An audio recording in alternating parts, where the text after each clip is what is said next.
અંકલેશ્વરમાં medical waste બાબતે ગંભીર બેદરકારી સામે આવી છે. સિગ્નેચર ગેલેરિયા કોમ્પ્લેક્સ પાર્કિંગના જાહેર રોડ પર મેડિકલ વેસ્ટ ફેંકાયો છે, જેને લઈ સ્થાનિકોમાં રોગચાળાનો ભય ઊભો થયો છે. 3થી વધુ હોસ્પિટલ અને લેબ અહીં આવેલી છે. અંકલેશ્વરના મહાવીર ટર્નિંગ પાસે આવેલા સિગ્નેચર ગેલેરિયા કોમ્પ્લેક્સના પાર્કિંગ રોડ પર અને જાહેર માર્ગ પર ખુલ્લેઆમ બાયોમેડિકલ વેસ્ટ ફેંકાયેલો જોવા મળતા ભારે અફરાતફરી અને ચિંતાનો માહોલ સર્જાયો છે. સ્થાનિકોના જણાવ્યા મુજબ સ્થળ પર પ્લાસ્ટિકની થેલીઓમાં ભરેલો મેડિકલ કચરો, વપરાયેલી ઇન્જેક્શનની સિરિંજ, દવાની ખાલી અને ભરેલી બોટલો તેમજ અન્ય ચેપજન્ય કચરો રસ્તા પર રઝળતો મળી આવ્યો છે. સિગ્નેચર ગેલેરિયા કોમ્પ્લેક્સમાં 3 કરતાં વધુ જાણીતી હોસ્પિટલ અને પેથોલોજી લેબોરેટરી આવેલી છે.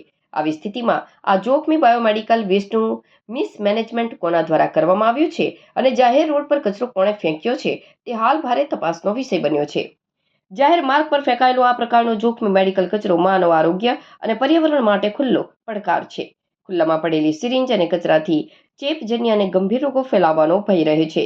રખડતા પશુઓ અને બાળકો માટે ઘાતક. આ રસ્તા પરથી પસાર થતા રાહદારીઓ, નાના બાળકો અને ખોરાકની શોધમાં આવતા રખડતા પશુઓ માટે આ કચરો અત્યંત જોખમી સાબિત થઈ શકે છે.